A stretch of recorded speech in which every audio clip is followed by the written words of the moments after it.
Salam dostlar, Cometrix layihəsi çərçivəsində Cometrix.com üzərində bugün sizə data analitikası bölməsində yer alan 2-dən çox qrupun qarşılaşdırma testini izah etməyə çalışacağam.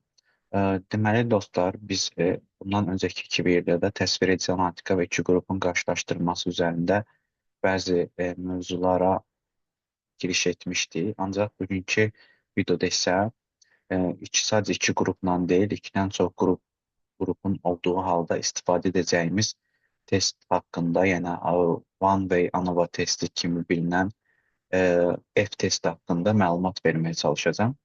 E, Deməli, ümumiyyətlə bizim ümumi prinsipimiz ondan ibarətdir ki, burada artıq 2 qrupumuz yox, buradakı qrafikdən də görsəndiyi kimi A, B və C qruplarından ibarət gəlib 2 və daha çox qrupun ortalamasını qarşılaşdırmaq üçün istifadə olunan bir testdən söz edəcəyik. Ümumiyyətlə, baxaq görək biz bu testi necə edə bilərik. Tətbiqə gəldikdə isə bizim ümumi prinsipimiz burada qorunur. Yəni ilk öncə bizim veb sayt üzərindən məlumatları daxil edirik. Testin müəyyən fərziyyələri var ki, bunlar ən önəmli fərziyyələr normal paylama və qrupların variasiyasının bir-birinə bərabər olmasıdır. Bu fərziyyələri test edirik və ödənən fərziyyələrə görə uyğun testi seçərək ən sonda nəticələri şərh edirik.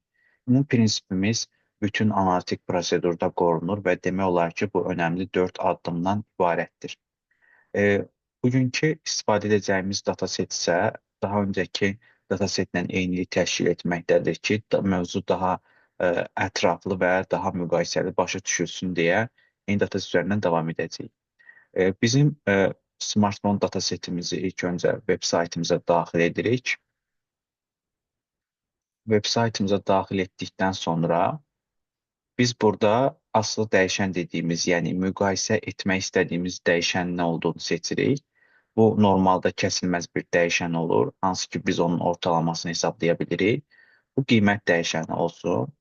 Burada isə faktor dəyişəni isə istənilən RAM, yaddaş, prosesor deyə bunlar onsuz da hər bir 2-dən çox qrupdan ibarət idi. Misal üçün RAM əgər dəyişənini seçsək, qrup dəyişəni olaraq burada 64, 128, 256-lıq kimi, hətta 512-lik kimi daha yuxarı ramlara sahib telefonlar var. Yaddaş da eyni qaydada. Yenilənmə sürəti də yeni 90 Hz, 60 Hz, 144 Hz şəklində 2 və daha çox qrupdan ibarət bir kateqoriyanı təşkil edir. Bunların hər hansı birini seçərək yoxlaya bilərik. Amma ümumiyyətlə bazarı biz analiz etdikdə görürük ki, ən çox telefonların xüsusən də iPhone markalı telefona baxdığımızda yaddaş həcminə görə telefon qiyməti arasında ciddi fərqlər yaranır deyə əslində bu hipotezi test etmək üçün mən yaddaşı bir qrup dəyişən edərək bu testi həyata keçirmək istəyirəm. Və qısaca bizim asıl dəyişənimiz kəsilməz bir dəyişəndir. Faktor dəyişəni dediyimiz qrup dəyişəni isə 2-dən çox qrupa sahib bir kateqorik dəyişən olaraq ifadə edilir və testimizi tətbiq edirik. Testi tətbiq etdikdən sonra bənzər şəkildə əvvəlki analizlərdə olduğu kimi biz də sağ tərəfdə analiz nəticələrini görəcəyik və sağ tərəfdə analiz nəticələri görsənir. Burada ilk öncə test etməmişdən öncə biz sadəcə təsvir edici statistikalara baxaraq qruplar arasındakı fərq olub olmamasına belə deyək də ilkin təəssüratımız yarana bilər. Baxdığımız kimi 64 GB-lıq yaddaşa sahib 444 telefon var bizim nümunəmizdə və onun ortalama qiyməti 1114-dür. Bütün markalar üzərində təbii ki 512-lik 1075, 256-lıq 1051 ortalamaya sahibdir, 128.064, 1024 isə 1295 manata sahibdir ortalama olaraq. Qısa da gözlə baxdığımızda görürük ki, əslində bu telefonların aşağı yuxarı 64, 250, 128, 512-likdə aşağı yuxarı eyni skalada yer aldığı halda 1024-lük daha yuxarı skalada yer alır, 1295 manatlıqdır və digərlərindən kəskin fərq görsənir. Təbii ki, bu kəskin fərqin görsənməsi bizim üçün sadəcə bir rəqəm olaraq ifadə edilən bir fərqdir. Əslində test prosedurunda sadəcə ortalama qiymətlər deyil, eyni zamanda bunun risk faktoru olan standart kənarlaşma da diqqətə alınır. Baxdığımız zaman standart kənarlaşmanın da böyük olması əslində bu ortalamaların kəsişmə ehtimalının ola biləcəyi və e, bəzi qrupların bir-birinə bərabər olma ehtimalının ortaya çıxacağı haqqında ilkin təəssürat yaradır. Ev testinin əsas fərziyyələrinə gəldikdə isə bizim iki önəmli fərziyyəmiz var. İlk öncə məlumatlar normal paylanmaya sahib olmalıdır. Normal paylanmaya sahib olmaq əslində onu ifadə edir ki, bizim üçün biz burada parametrik testləri istifadə etməliyik, yoxsa non-parametrik testləri istifadə etməliyik. Əslində parametrik və non-parametrik testlər arasında ayrışdırma etdiyimiz zaman normal paylanma ödənildiyi zaman əslində biz güvənəcəyimiz ölçü ortalama olduğu halda parametrik testlərdə daha çox mediana güvənirik. Çünki bu normal paylanmanın ödənmədiyi halda, xüsusən də outlayerların olduğu datasetdə daha güvənilirdir. Ona görə non-parametrik testlərə getiririk normal paylanma ödənmədiyi halda. İkinci fərziyyəmiz isə variasiyaların bərabərliyidir. Bunu da Levenes testi ilə edirik. Normal paylanma isə standart Shaprovik testi ilə test edə bilərik. İki testin nəticəsinə baxdığımız zaman istər normal paylanma, istər variasiyanın bərabərliyinə onu görürük ki, əslində iki fərziyyə də pozulub. Çünki hər iki fərziyyənin H0 hipotezi ondan ibarətdir ki, fərziyyənin ödəndiyi yöndədir. Yəni məlumatlar normal paylanmaya sahibdir, variasiyalar bir-birinə bərabərdir və biz bu iki hipotezi də prob dəyəri 0,05-dən kiçik olduğu üçün rədd edirik və qərara gəlirik ki, nə məlumatlar normal paylanmaya sahibdir, nə də variasiyalar bir-birinə bərabərdir. Yəni qısaca testin iki əsas fərziyyəsi pozulub. Əslində bu fərziyyələr ödənsəydi, biz tək faktorlu ANOVA testi, yəni standart normal paylanmaya dayanan F test statistikasını istifadə edərək qərar verə bilərdik. Əgər variasiyaların bərabərliyi sadəcə pozulsaydı, V düzəltməsi ilə variasiyaları bərabərləşdirib standart testi istifadə etmə şansımız var idi.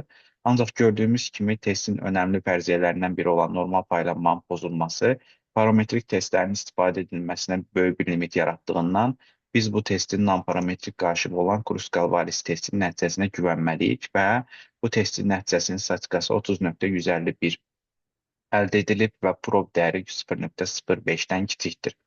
Əslində burada diqqətli olsaq, ümumiyyətlə F testi, tək faktorlu ANOVA testi ya da F testi adı ilə bilinən testdə, istər də Kruskal-Wallis testində bizim H0 hipotezimiz bundan ibarətdir ki, bütün qrupların ortalaması, əgər ANOVA testindən söhbət gedirsə, Kruskal-Wallis testindən söhbət gedirsə, bunların medianları bir-birinə bərabərdir.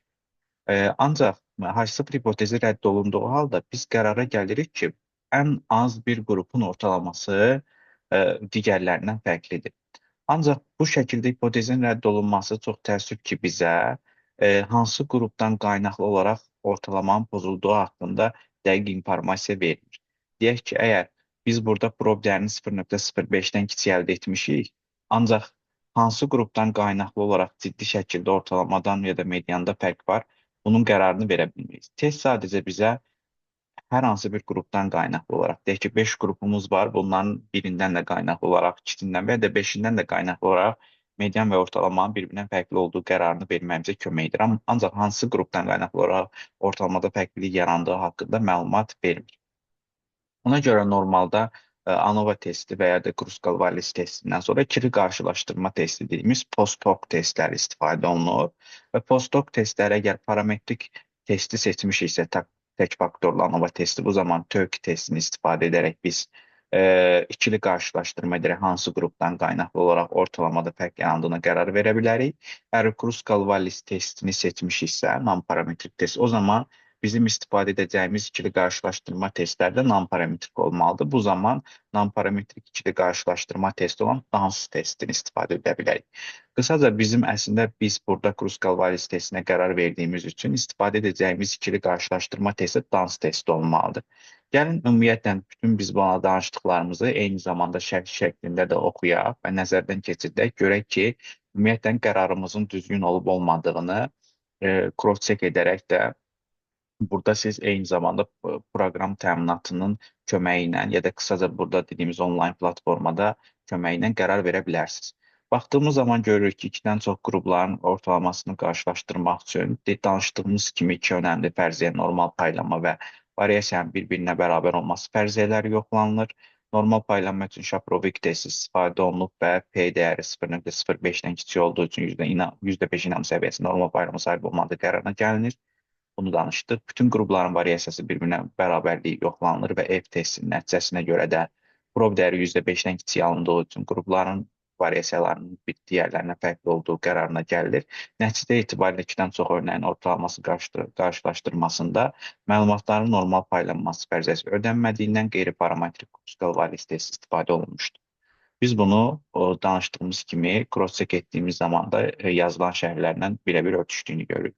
Bu test üçün isə K statistik 30.151 əldə olunub, P dəyəri 0.00 və %5-dən kiçik olduğu üçün %5 inam səviyyəsində ən az bir qrupun medianının diqqətli olun. Nəyə görə median? Çünki amparametrik test istifadə etmişik, artıq ortalama yox, medianları qarşılaşdırırıq. Digərlərindən fərqlidir və bu fərqliyə səbəb olan qrupu kəşf etmək üçün isə dans testinə müraciət etməliyik şəklində kiçik bir şərhimiz var. Dans testində hansı qrupun ortalamasının digərlərindən fərqli olduğu qərarına vermək üçün isə standart P dəyəri yanaşmasını tətbiq edib P dəyəri %5-də kiçik olan qruplar üçün biz ortalamanın digərləri, daha doğrusu medianın digərlərindən fərqli olduğu qərarına gələ bilərik. Yuxarı qalxıb dans testi nəticəsinə baxsaq, görürük ki, ortalamada fərqlilik yaradan qrupu ya da medianda fərqlilik yaradan qrupun nədən qaynaqlı olduğuna baxaq. Müqayisə etdiyimiz zaman 1024 GB-lıq telefonun 128 GB-lıq telefonla müqayisəsi bir-birindən fərqli tapılıb. Yəni, bunların medianları bir-birindən fərqlidir. 1024 ilə 256-nı müqayisə etdikdə görürük ki, bunların medianları bir-birindən fərqlidir. 128 ilə 256 bir-birinə bərabərdir, 0.05-dən böyük tapılıb. 1024 ilə 512 bir-birindən fərqli tapılıb. Digərlərinə göz gəldikdə 1024-dən 64 GB-lıq bir-birindən fərqli tapılıb. Qısa da baxdığımız zaman görürük ki, əslində 1024 qrupunun yer aldığı bütün testlərdə H0 hipotezi rədd olunub. O deməkdir ki, 1024 GB-lıq telefonun qiyməti digər yaddaşa sahib bütün telefonların qiymətindən statistik olaraq medianı olduqca böyük hesablanıb və bu qrupun digər qruplarla fərqli ortalamaya sahib olduğu qərarına gələ bilər. Digər ikili qrupların qarşılaşdırmasında görürsə, bütün prob dəyərləri %5-dən böyük əldə olunur. Yəni, qısaca 64 GB-lıq, 128 və 512 GB-lıq telefonların satış medianlarının bir-birinə bərabər olduğu qərarına gəldiyimiz halda 24 GB-lıq telefonun qiymətinin ciddi şəkildə digər yaddaşa sahib telefonlardan fərqli olduğu qərarına gəlmiş oluruq. Ümid edirəm, tək faktorlu ANOVA testi üçün bütün bu izahlar sizin üçün faydalı olmuşdur. Növbəti videolarda görüşənədək.